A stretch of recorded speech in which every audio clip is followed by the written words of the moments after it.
कि हमें देन दाता, मन का विश्वास कमजोर होना।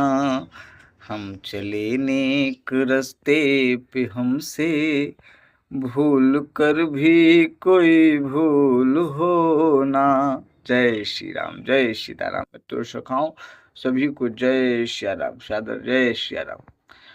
प्रार्थना आज का प्रमुख प्रमुख विचार। प्रार्थना, प्रार्थना क्या होती है? प्रार्थना करने से क्या होता है?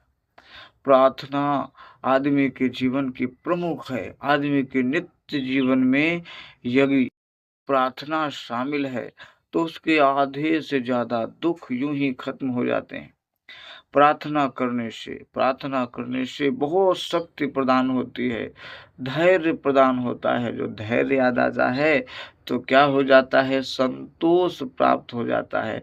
और जब संतोष प्राप्त होता है तो संतोषम परमम सुखम, संतोष आता है तो संसार का सारा सुख प्राप्त हो जाता है।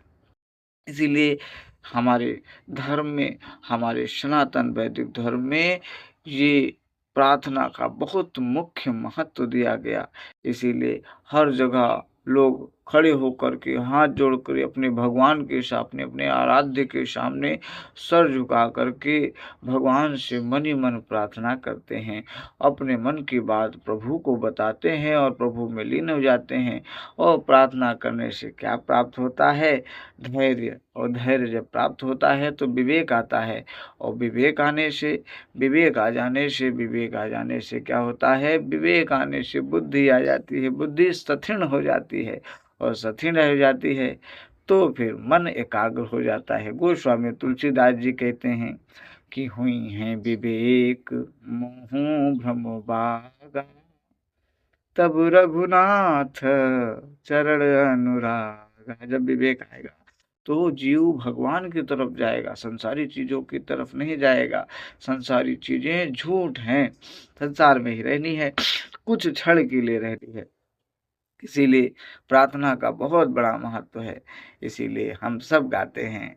और बचपन में हम सब लोगों ने इस कविता को, इस प्रार्थना को सुना और बहुत ही प्यारी कविता लगी। आज भी जो सुनता है, गाता है, उसके हृदय को बड़ा अच्छा लगता है कि इतनी शक्ति हमें देन दाता, मन का विश्वास कमजोर होना। हम चले नेक रास्ते पे, हमसे भूल कर भी कोई भूल हो ना।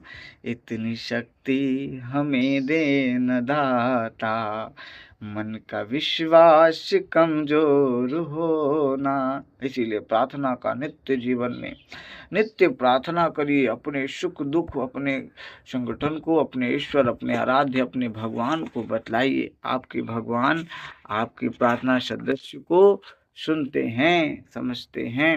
और भगवान शाश्वत हैं, भगवान को हम लोग देख नहीं सकते क्योंकि हमारी दृष्टि में हम लोग माया में रच गए हैं। और माया को जब छोड़ देंगे, जब माया हमें छोड़ देगी तो भगवान हमें दिखने भी लगेंगे और साक्षात्कार भी होने लगता है। ऐसी भगवान की लीला है इस जगत में। गीता भगवान ने कहा कि ये जगत में कुछ भी उनकी मर्जी के बिना नहीं होता। वो करते वही हैं, बस करवाने वाले आप होते हैं। माध्यम आपको बनाते हैं, वो करते वही हैं। चमत्कारी खेल उन्हीं के हैं, निराले हैं, बड़े अद्भुत हैं, प्यारे प्यारे हैं, है ना।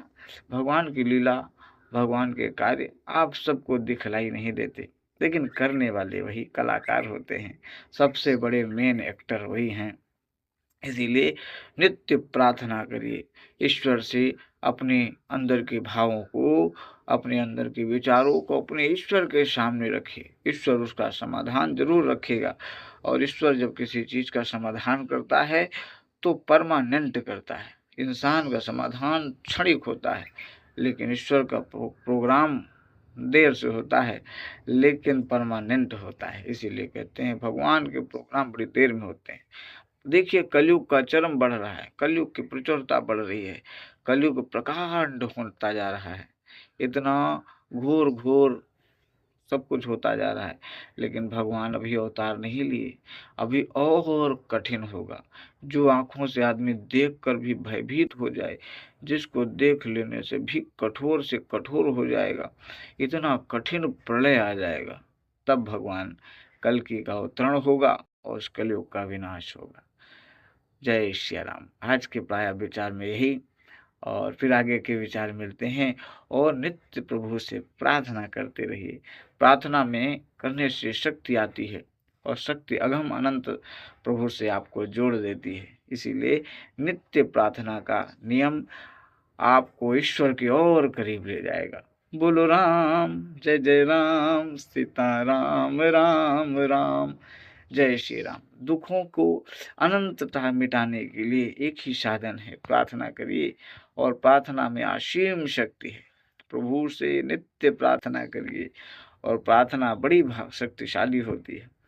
इसीलिए हमारे ऋषि मुनि, हमारे बहुत बड़े ज्ञानी सत्संगी सब प्रार्थना की महिमा जानते हैं। इसीलिए वो ज़्यादा से ज़्यादा समय प्रार्थना करने में बिताते हैं, अपने ईश्वर के सानिध्यता में बिताते हैं। बोलो राम, जय श्री राम, जय श्री राम। आज के प्राय विचार इतना, फिर आगे कभी। जय श्री राम। राम राम, जय श्री राम।